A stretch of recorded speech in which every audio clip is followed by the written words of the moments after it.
आज यात्रा पहुंची है, पंचकुला पहुंची है, क्या कहना चाहेंगे, कैसा लोगों का हर जगह हमें बहुत बढ़िया रिस्पांस मिला, पूरा रुझान है, क्योंकि आज के दिन लोग त्रस्त हैं, हर तरह से त्रस्त हैं।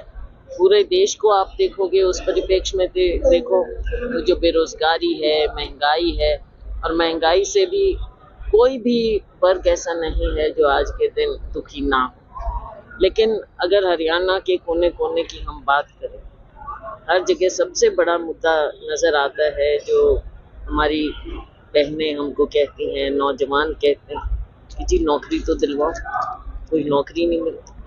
शिक्षा के भी बुरे हाल हैं, स्कूल पे स्कूल बंद किए जाते हैं। ऐसा लगता है कि ये सरकार सब कुछ, पूरा देश, पूरा प्रदेश चंद निजी हाथों में ही बेचना चाहते हैं।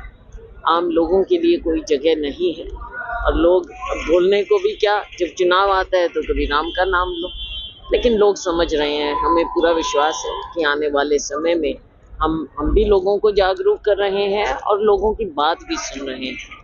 समय में बदलाव जरूर आएगा, और चुनाव में भी आप आगे बदलाव देखेंगे। हमारा प्रयास है कि हम इस संदेश जन जन तक लेकर जाएं और 10 की 10 सीटों को हम कांग्रेस की झोली में लाएं। हरियाणा सरकार दावा कर रही है कि इजराइल में नौकरियां दिलवा रही है बच्चों को, हरियाणा में नौकरियां नहीं है। वो कह रहे हैं हम गोली खाने के लिए तैयार हैं, वो युद्ध चल रहा है। बिल्कुल, क्या हालात बन रहे हैं, सबने देखा, तो आप सोच लीजिए कि लोग कितने निराश, हताश हो चुके हैं। हमारा यूथ, जिनको यहाँ पर नौकरी मिलनी चाहिए, सरकारी नौकरियां निकालते नहीं, सरकारी नौकरियां सीमित कर दी, और प्राइवेट सेक्टर इन्होंने खत्म कर दिया है। जो छोटा और मध्यम वर्ग होता है, MSME जिसको हम कहते हैं, सबसे ज्यादा रोजगार वहां मिलता है, वो ये खत्म कर रहे हैं। अब केवल अडानी और अंबानी जी तो पूरे देश को रोजगार नहीं दे सकते, उनका यहाँ पर क्या।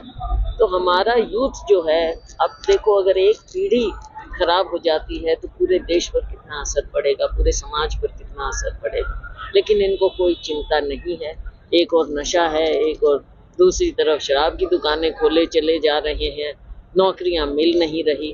क्या होगा हमारी इस पीढ़ी का।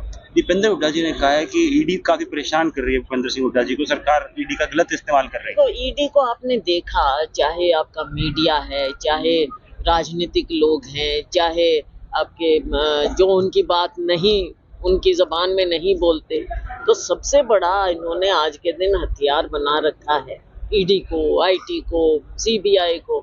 लेकिन सबसे ज्यादा जहां देखो ईडी ईडी ईडी, पूरे देश में। क्या देश को ईडी चलाए? गयाराम की राजनीति में अशोक तंवर जी तीसरी पार्टी बदल गए हैं, क्या कहना चाहेंगे उनके बारे में अम्बाड़ा लोकसभा से मैडम चुनाव को लेकर कई बार आती रहती हैं सोशल मीडिया पे खबरें, शैलजा जो हैं वो विधानसभा चुनाव लड़ेंगे, ना कि लोकसभा चुनाव। इसको लेकर क्या कुछ आपको? नहीं, मैंने ऐसे नहीं, मैंने ये कहा था, देखो ये सब फैसला हाईकमांड करती है, लोकसभा भी हाईकमांड करती है, विधानसभा भी। मैंने ये कहा था कि मेरी इच्छा है कि इस बार मैं विधानसभा चुनाव। मैम, क्या जन संदेश यात्रा के तहत आपकी CM की दावेदारी जताई जा रही है हरियाणा में? देखो, दावेदारी तो कोई भी कर सकता है, हमारे यहाँ इतने काबिल लोग हैं, अकेली शैलजा क्यों। लेकिन इसका अंतिम फैसला हमारी हाईकमांड। हाल में डिप्टी CM के द्वारा जज्बा में नेताजी को, अजय यादव जी को बुलाया गया, इसके बारे में क्या कहना चाहते हैं? मुझे इसकी जानकारी नहीं, मुझे